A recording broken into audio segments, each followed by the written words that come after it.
अल्हम्दुलिल्लाहि रब्बिल आलमीन वल्लाकिबतु लिल मुत्तकीन अस्सलातु वस्सलामु अला अशरफिल अंबियाइ वल मुरसलीन व अला आलिहि व अस्हाबिहि अजमईन। क़ाल अल्लाहु तबारका व तआला फिल कलामिल मजीद वल फुरकानिल हमीद इन्ना आतैनाकल कौसर फसल्लि लिरब्बिका वन्हर इन्न शानिअका हुवल अबतर। सदक़ल्लाहुल अज़ीम व बल्लगना रसूलुहुन नबियुल करीमुल अमीन। इन्नल्लाहा व मलाइकतहु युसल्लूना अलन नबी या अय्युहल्लज़ीना आमनू सल्लु अलैहि व सल्लिमू तस्लीमा। अस्सलातु वस्सलामु अलैका या सय्यदी या रसूलल्लाह व अला आलिका व अस्हाबिका या सय्यदी या हबीबल्लाह। अस्सलातु वस्सलामु अलैका या सय्यदी या रसूलल्लाह व अला आलिका व अस्हाबिका या रहमतल लिल आलमीन। मौला यसल्ली व सल्लिम दाइमन अबदा अला हबीबिका खैरिल खल्क़ि कुल्लिहिमी या रब्बि बिल मुस्तफ़ा बल्लिग़ मक़ासिदना वग़फ़िर लना मा मदा या वासिअल करमी। मा इम्मदहतो मुहम्मदम बिमक़ालती वलाकिन मदहतो मक़ालती बिमुहम्मदी। हजार बार बशोयम दहंज़ मुश्को गुलाब हनूज नाम तो गुफ्तन कमाल बेअदबी। निहायत ही वाजिबुल एहतराम बुजुर्गों, दोस्तों, अल्लाह रब्बुल इज़्ज़त का करोड़ मरतबा शुक्र है जिस मालिक के कायनात खालिक के कायनात ने अशरफुल मखलूक़ात बनाकर हुजूर नबी मुकर्रम शफ़ी मुअज़्ज़म सरवर आलम सल्लल्लाहु अलैहि वालैहि वसल्लम का उम्मती बनाया।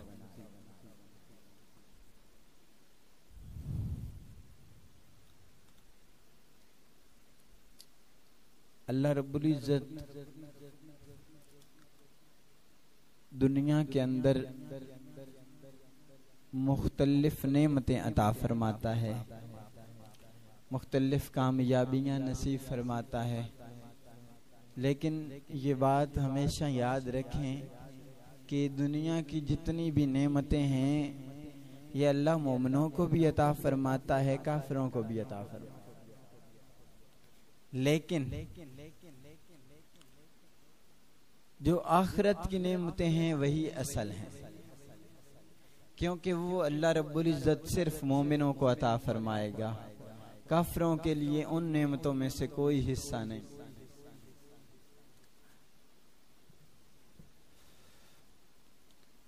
हजरत सैयदना अबू बकरा रदियल्लाहु ताला अन्हु इस हदीस के रावी हैं, रिवायत फरमाते हैं कि एक शख्स ने रसूलुल्लाह सल्लल्लाहु अलैहि वसल्लम से सवाल किया, या रसूलुल्लाह सल्लल्लाहु अलैहि वसल्लम, बेहतरीन शख्स कौन है, बेहतरीन इंसान कौन है? तो रसूलुल्लाह सल्लल्लाहु अलैहि वसल्लम ने इरशाद फरमाया कि मन ताला उमरुहु व हसुन अमलुहु।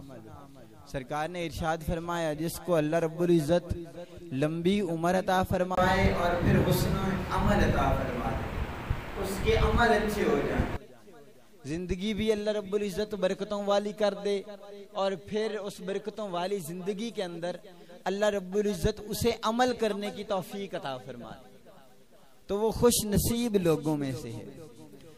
तो सवाल किया, या रसूलुल्लाह सल्लल्लाहु अलैहि वसल्लम, फिर बुरा शख्स कौन है? तो रसूलुल्लाह सल्लल्लाहु अलैहि वसल्लम ने इरशाद फरमाया कि बुरा शख्स वो है कि जिसे अल्लाह रब्बुल इज़्ज़त लंबी जिंदगी अता फरमाए और फिर वो सारी जिंदगी गुनाहों के अंदर गुजारे। इसलिए हर वक्त ये ख्याल करना चाहिए, ये सोचना चाहिए कि भाई हम गुनाहों की तरफ जा रहे हैं या नेकियों की तरफ जा रहे हैं। हमारी जिंदगी का जो हिस्सा है ये मुख्तसर जो जिंदगी अल्लाह रब्बुल इज्जत ने हमें अता फरमाई है, हम कभी अपने गिरबानों के अंदर झांक के देखें कि ये जो जिंदगी है हम किस तरीके से गुजार रहे हैं। क्या रसूलुल्लाह सल्लल्लाहु अलैहि वसल्लम के बताए हुए तरीकों के मुताबिक जिंदगी गुजार रहे हैं? क्या हमारा हर अमल हुस्ने अमाल में से है या हमारे तमाम अमाल बुरे हैं? क्या हमारे अमाल की कोई ताकत, कोई वैल्यू, कोई इज्जत और कदर है? तो इज्जत और कदर हमारे अमाल की तब होगी जब हम अपने अमाल को रसूलुल्लाह सल्लल्लाहु अलैहि वसल्लम के तरीके के मुताबिक गुजारेंगे। जब अपनी जिंदगियां हम रसूलुल्लाह सल्लल्लाहु अलैहि वसल्लम के हुक्म के मुताबिक गुजारेंगे तो फिर हमारी जिंदगियों के अंदर अल्लाह रब्बुल इज्जत बहारें पैदा फरमा देगा। अल्लाह रब्बुल इज्जत हमारी जिंदगियों के अंदर बरकतें पैदा फरमा देगा। याद रखें, ये जो माहे जुल्हज है जिसके अंदर हम कुर्बानी करते हैं, तो कुरान मजीद इस बारे में इरशाद फरमाता है ये जो पहली 10 रातें हैं इसकी, ये बहुत ज्यादा फजीलत वाली रातें। फरमाया इस एक दिन के अंदर रोजा रखना 1 साल के रोजे रखने के बराबर अल्लाह सवाब अता फरमाता है। एक रात की क़याम करना अल्लाह रब्बुल इज्जत लैलतुल कद्र के बराबर क़याम करने का सवाब अता फरमाता है। इन दिनों की बहुत ज्यादा फजीलतें हैं।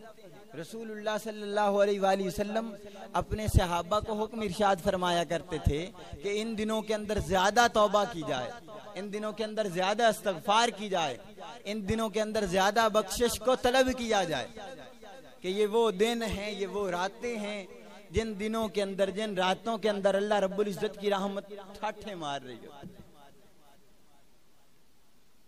इसलिए कोशिश हम करें इस बारे में कि ज्यादा से ज्यादा अल्लाह रब्बुल इज्जत की इबादत करें। सैयदना अबू हुरैरा रदियल्लाहु ताला अन्हु,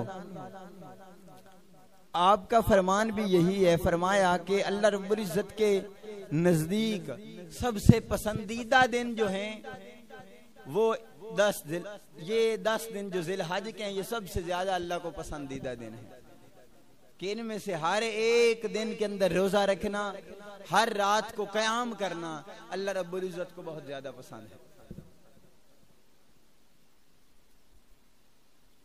इसी तरह ये जो दिन है, इन दिनों के अंदर सबसे जो अफजल अमल है वो कुर्बानी करना है। अल्लाह रब्बुल इज्जत ने कुरान मजीद में इरशाद फरमाया, इन्ना आतैना कल कौसर, ए प्यारे महबूब हमने आपको बेशुमार खूबियों से नवाजा। फसल्ले ले रब्बे का वनहर, ए प्यारे महबूब आप अल्लाह रब्बुल इज्जत के लिए नमाज भी पढ़ें और कुर्बानी भी दें। इन शानिया का हुवल अबतर, और यकीनन आपका दुश्मन हर भलाई से महरूम है, हर बरकत से महरूम है। तो इसके अंदर जिस चीज का हुक्म दिया गया है, नमाज पढ़ने का और नमाज के साथ कुर्बानी करने का हुक्म दिया गया। अब रसूलुल्लाह सल्लल्लाहु अलैहि वसल्लम आप 2 कुर्बानियां किया करते थे। एक कुर्बानी आप अपनी तरफ से किया करते थे, दूसरी कुर्बानी रसूलुल्लाह सल्लल्लाहु अलैहि वसल्लम अपनी सारी उम्मत की तरफ से किया करते थे। दूसरी चीज, जब रसूलुल्लाह सल्लल्लाहु अलैहि वसल्लम का विसाल ज़ाहिरी हुआ तो मौला मुर्तजा आप भी 2 कुर्बानियां किया करते थे। आप एक कुर्बानी अपनी तरफ से करते थे, दूसरी कुर्बानी रसूलुल्लाह सल्लल्लाहु अलैहि वसल्लम की तरफ से किया करते थे। तो ये तरीका है कुर्बानी करने का कि जो आदमी साहिब इस्तिताअत हो, जिसे अल्लाह रब्बुल इज्जत ने माल दौलत से नवाजा हो, तो फिर उसको चाहिए कि वो कुर्बानी जरूर किया करे। हदीस मुबारका है, रसूलुल्लाह सल्लल्लाहु अलैहि वसल्लम ने इरशाद फरमाया कि जिसे अल्लाह रब्बुल इज्जत ताकत अता फरमाए, जिसे अल्लाह रब्बुल इज्जत हिम्मत अता फरमाए और फिर हिम्मत और ताकत के बावजूद वो कुर्बानी ना करे, तो सरकार ने फरमाया वो हमारे मुसल्ले के करीब, हमारी ईदगाह के करीब ना आए। ये बहुत बड़ी वईद है जो रसूलुल्लाह सल्लल्लाहु अलैहि वसल्लम ने बयान फरमाई है। याद रखें, रसूलुल्लाह सल्लल्लाहु अलैहि वसल्लम का तरीका मुबारका बड़ा खूबसूरत था। आप अपनी उम्मत को जब किसी काम पे करने पे उभारते हैं तो दो ही तरीके हैं, या तो उस काम की रसूलुल्लाह सल्लल्लाहु अलैहि वसल्लम फजीलत बयान फरमा देते हैं कि इस काम की बहुत ज्यादा फजीलत है, और दूसरा तरीका ये था कि रसूलुल्लाह सल्लल्लाहु अलैहि वसल्लम आप फिर डराया करते थे, फिर उसकी सजा सुनाया करते थे कि अगर तुम ये काम नहीं करोगे तो फिर अल्लाह रब्बुल इज्जत ये सजा देगा। और याद रखें रसूलुल्लाह सल्लल्लाहु अलैहि वसल्लम ने इरशाद फरमाया, इस दिन मतलब 10 ज़िलहज के दिन, कुर्बानी वाले दिन, अल्लाह रब्बुल इज्जत के नजदीक सबसे अफजल जो इबादत है वो खून बहाना है, वो कुर्बानी करना है। तो फिर जिन जिन लोगों को अल्लाह रब्बुल इज्जत ने ताकत अता फरमाई, जिन जिन लोगों को अल्लाह रब्बुल इज्जत ने हिम्मत अता फरमाई, तो उनमें से हर एक पे लाजिम है कि वो कुर्बानी किया करे।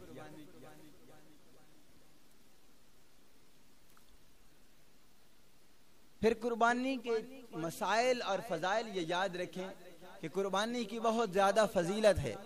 रसूलुल्लाह सल्लल्लाहु अलैहि वसल्लम ने इरशाद फरमाया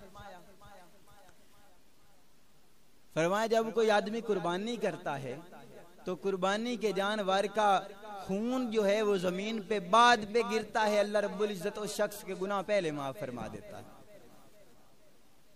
फिर रसूलुल्लाह सल्लल्लाहु अलैहि वसल्लम ने इरशाद फरमाया, कुर्बानी के जानवर के जितने बाल होते हैं, अल्लाह रब्बुल इज्जत उस हर बाल के बदले उस आदमी को एक एक नेकी अता फरमाए। तो एक सहाबी ने अर्ज कर दी, या रसूलुल्लाह सल्लल्लाहु अलैहि वसल्लम, अगर ऊन हो, रसूलुल्लाह सल्लल्लाहु अलैहि वसल्लम ने इरशाद फरमाया, अगर उस जानवर पे ऊन है तो ऊन के हर बाल के बदले अल्लाह रब्बुल इज्जत नेकी अता फरमाए। तो ये फजीलतें हैं कुर्बानी की, ये कुर्बानी के सवाब हैं जो अल्लाह रब्बुल इज्जत ने और रसूलुल्लाह सल्लल्लाहु अलैहि वसल्लम ने बयान फरमाए।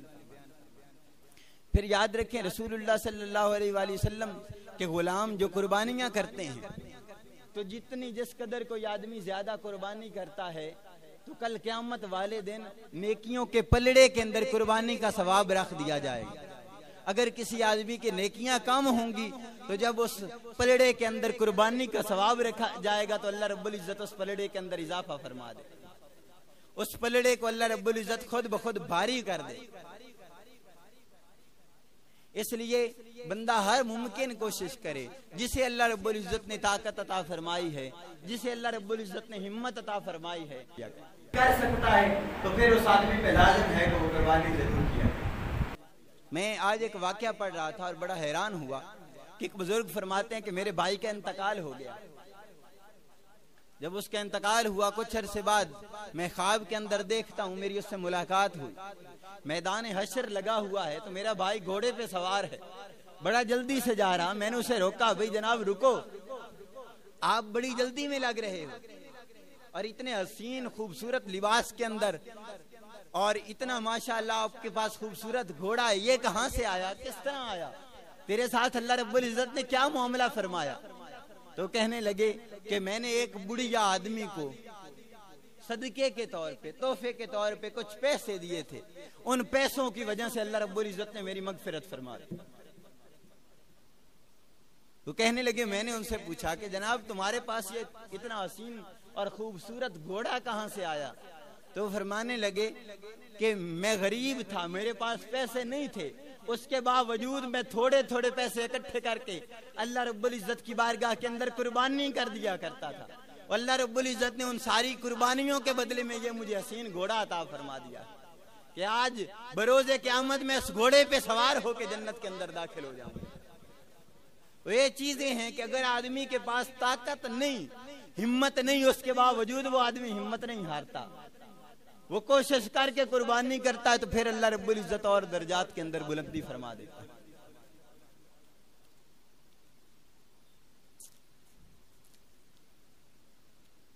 कुर्बानी के मसाइल के अंदर सबसे पहली बात, जिस चीज को आप ज़हन नशीन रखें कि कुर्बानी बालिग और मुसलमान और अक्लमंद आदमी पे लाजिम है। बच्चे पे कुर्बानी करना लाजिम नहीं, किसी भी काफिर पे कुर्बानी करना लाजिम नहीं, और अगर एक अक्लमंद नहीं है तो उस पर भी कुर्बानी करना लाजिम नहीं। कुर्बानी के लिए जो दूसरी शर्त है वो मुकीम होना लाजिम है। अगर कोई आदमी मुसाफिर है, किसी दूसरी जगह पे है, तो उस आदमी पे भी कुर्बानी करना लाजिम नहीं। फिर कुर्बानी के लिए साहिब निसाब होना शर्त है। साहिब निसाब से मुराद ये है कि एक आदमी 52.5 तोले चांदी उसकी मिल्कियत का वो मालिक हो, या इतने पैसों का वो मालिक हो। अभी आज के दिनों के अंदर जो उसकी मिकदार पैसों के अंदर बनती है वो कम से कम 1,30,000 रुपए है। अगर कोई आदमी 1,30,000 रुपए का जाती तौर पे मालिक है तो उस आदमी पे कुर्बानी करना लाजिम है। इसी तरह अगर एक आदमी के पास चांदी नहीं बल्कि सिर्फ सोना है और पैसे नहीं, तो फिर सोने की मिकदार ये 7.5 तोले अगर किसी आदमी के पास सोना है तो फिर उस आदमी पे कुर्बानी करना लाजिम। अगर उससे कम है और उसके पास कोई और पैसे नहीं है तो फिर उस आदमी पे कुर्बानी करना लाजिम नहीं। इसी तरह ये बात याद रखें कि ज़कात और कुर्बानी के अंदर फर्क है। ज़कात देने के लिए जब आदमी साहिब निसाब हो, फिर उस पे साल गुजर जाए, जब साल गुजरेगा तब ज़कात देना लाजिम होगा। लेकिन कुर्बानी करने के लिए कोई शर्त नहीं। जब एक आदमी जिस दिन साहिब निसाब हो गया, जिस दिन उसके पास पैसे आ गए, तो कुर्बानी का वक्त करीब आ गया, तो फिर उस आदमी पे कुर्बानी करना लाजिम है। दूसरी चीज ये है कि कुर्बान ज़कात देने के लिए वो माल होना जरूरी है जो बढ़ने वाला हो, जो नमूदो नुमाइश पाने वाला हो, जिसके अंदर बढ़ोतरी हो, उस माल के अंदर ज़कात देना लाजिम है। लेकिन कुर्बानी करने के लिए इस तरह की कोई शर्त नहीं है। कुर्बानी करने के लिए सिर्फ साहिब निसाब होना शर्त है। अगर कोई आदमी साहिब निसाब हो गया तो फिर उसी हालत में उस पर कुर्बानी लाजिम है।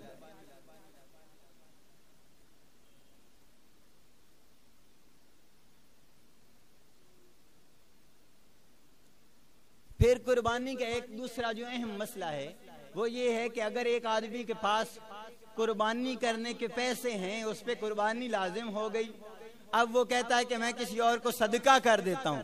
किसी और को सदका करना जायज नहीं।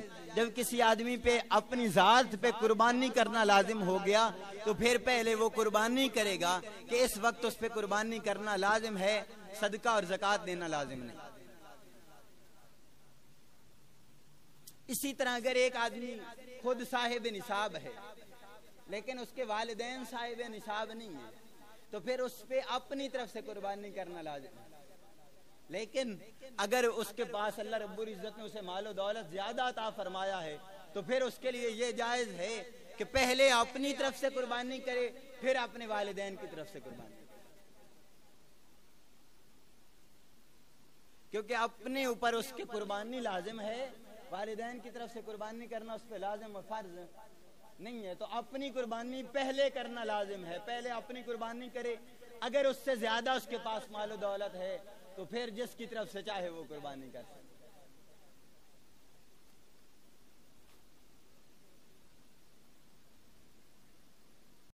इसी तरह अगर एक आदमी साहिब निसाब है लेकिन वक्ती तौर पे उसके पास पैसे नहीं है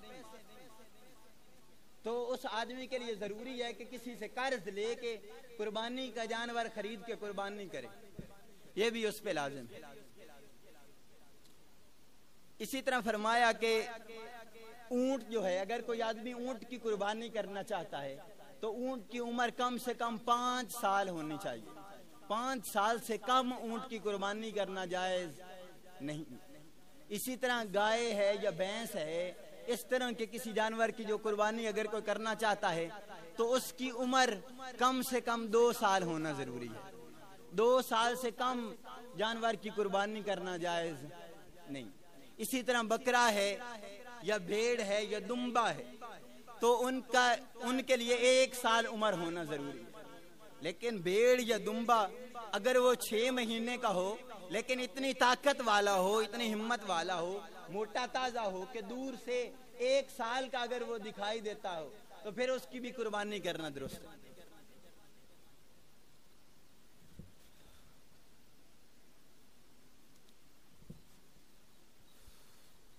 और मुस्तहब ये है, अच्छी बात ये है कि कुर्बानी का जानवर जो है वो मोटा ताज़ा होना चाहिए और अच्छी कीमत वाला होना चाहिए। लेकिन कुर्बानी जब भी कोई आदमी करे तो अल्लाह की रजा के लिए करे, अल्लाह रब्बुल इज्जत को खुश करने के लिए करे। अगर लोगों को दिखलाने के लिए कोई आदमी 2-4 लाख का बकरा खरीद के कुर्बानी करता है तो ये कुर्बानी तो उसकी हो जाएगी, लेकिन वो सवाब जो उसे मिलना चाहिए था वो रियाकारी के खाते के अंदर चला जाए। इसीलिए अगर कोई आदमी ज्यादा मालो दौलत रखने वाला है तो उसको चाहिए कि वो एक से ज्यादा कुर्बानियां कर ले, क्योंकि रसूलुल्लाह सल्लल्लाहु अलैहि वसल्लम ने हज्जतुल विदा के मौके पे 100 कुर्बानियां की और 63 कुर्बानियां रसूलुल्लाह सल्लल्लाहु अलैहि वसल्लम ने अपने हाथ से ज़िबा फरमाई और बाकी कुर्बानियां मौला मुर्तज़ा ने रसूलुल्लाह सल्लल्लाहु अलैहि वसल्लम की तरफ से ज़िबा फरमाई। इसलिए कुर्बानी के अंदर ये बात भी मुस्तहब है कि जो आदमी कुर्बानी कर रहा है उसको चाहिए कि वो अपने जानवर पे छुरी खुद चलाए। ये अपने हाथों से ज़िबा करना ये भी मुस्तहब है कि रसूलुल्लाह से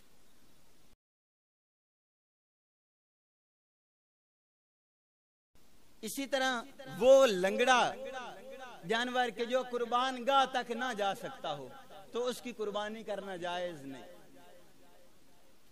इसी तरह वो इतना कमजोर जानवर के जिसकी कमजोरी वाजे हो, जो खड़ा ना हो सकता हो, तो उस जानवर की भी कुर्बानी करना जायज नहीं।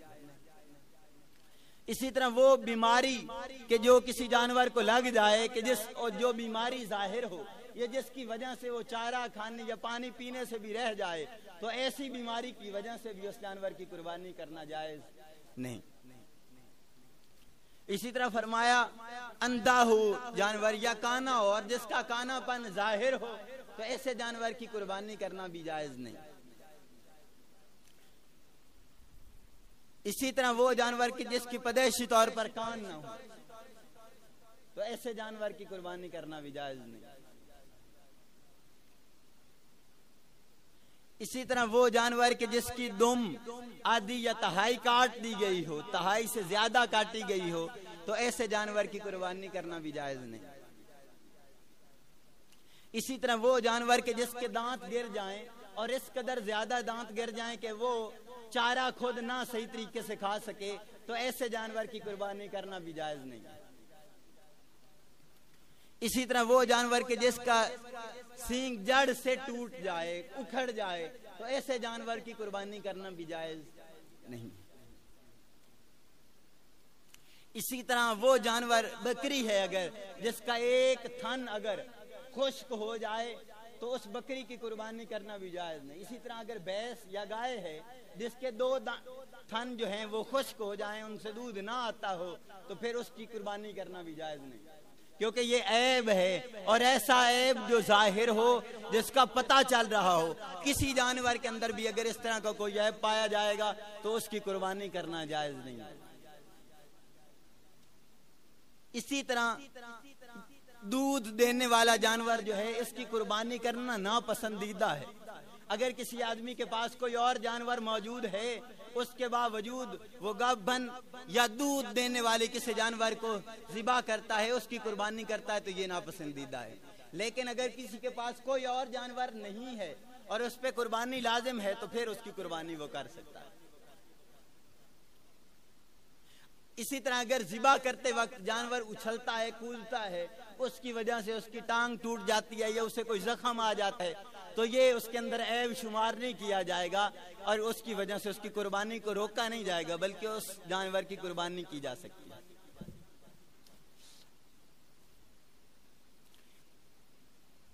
इसी तरह अगर किसी आदमी ने जानवर रखा कुर्बानी करने के लिए कि वो जानवर कुर्बानी पे करेगा, अब वो जानवर अगर मर जाता है या गुम हो जाता है, चोरी हो जाता है, और वो आदमी ताकत रखने वाला है, उसके पास इतने पैसे हैं, तो उसको चाहिए कि वो नया जानवर खरीद के कुर्बानी करे, क्योंकि उस पे कुर्बानी करना लाजिम है।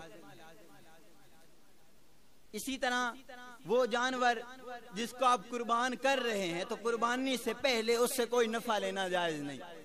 इसी तरह कुर्बानी के जानवर पे सवारी करना ये ममनू है। इसी तरह कुर्बानी के जानवर को कोई तकलीफ देना ये भी ममनू है। और कुर्बानी करने से पहले उस जानवर को खाना खिलाना, उसको पानी पिलाना और उसको अच्छे तरीके से रखना, ये सवाब का बायस और ये पसंदीदा अमल है।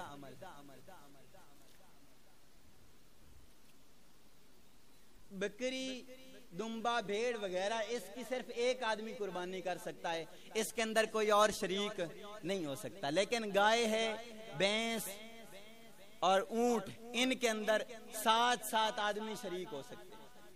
लेकिन इसके अंदर ये मसला याद रखें कि जो भी आदमी कुर्बानी के अंदर शरीक हो रहा हो तो उसके लिए कुर्बानी की नियत करना जरूरी है, क्योंकि कुर्बानी करना ये एक इबादत है और सवाब का बायस है, इसके लिए नियत करना जरूरी है। और अगर आपके साथ कोई बद अकीदा या कोई काफिर उस जानवर के अंदर शामिल हो जाता है और आपको पता चल जाए फिर भी आप उसे ना रोके तो किसी की भी कुर्बानी नहीं हो। इसलिए जो आपके साथ शरीक हों तो उनके अकीदे का इल्म होना भी बड़ा जरूरी है कि वो मुसलमान और सहीहुल अकीदा हों जिनको आप उस जानवर के अंदर शरीक कर रहे हैं। इसी तरह इश्तराक के अंदर एक मसला ये भी याद रखें कि जो लोग कुर्बानी के अंदर शरीक हो रहे हैं तो कुर्बानी का जो गोश्त है वो अलग अलग वजन करके हर एक को दिया जाए। इसी तरह अगर कोई आदमी कुर्बानी कर रहा है तो कुर्बानी की जो खाल है या उसके गले के अंदर जो उन्होंने हार लटकाया हुआ है तो उसको सदका करना ये ज्यादा फजीलत वाला है। लेकिन अगर कोई आदमी उस खाल को अपने इस्तेमाल के अंदर ले आए तो भी ये जायज है।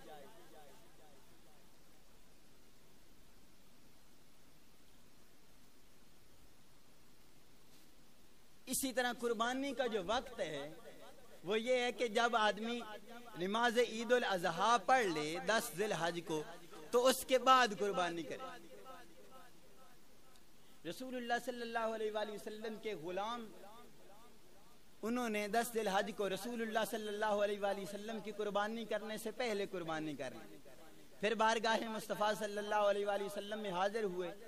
रसूलुल्लाह सल्लल्लाहु अलैहि वसल्लम ने हुक्म इरशाद फरमाया कि जिस आदमी ने मेरे कुर्बानी करने से पहले कुर्बानी कर ली उसकी कुर्बानी नहीं हुई।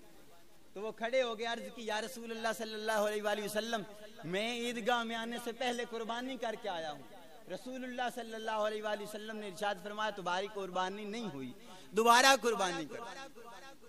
इसलिए कुर्बानी करने के लिए सबसे बेहतरीन जो दिन है वो 10 ज़िलहज का दिन है और अफजल यही है कि आदमी 10 ज़िलहज के दिन कुर्बानी करे। लेकिन अगर कोई आदमी 11 और 12 ज़िलहज के दिन भी कुर्बानी करना चाहे तो कुर्बानी कर सकता है, लेकिन सवाब के अंदर कमी हो जाए।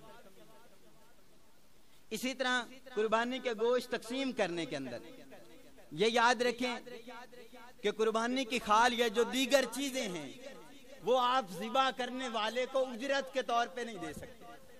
उजरत के लिए अलग अपनी तरफ से पैसे देना जरूरी है। वो कुर्बानी की खाल या उसका जो हार है या उसकी जो रस्सी है या इस तरह की जितनी दीगर चीजें हैं वो उनमें से कोई एक चीज भी एज ए इवज उजरत के तौर पे देना ये जायज नहीं।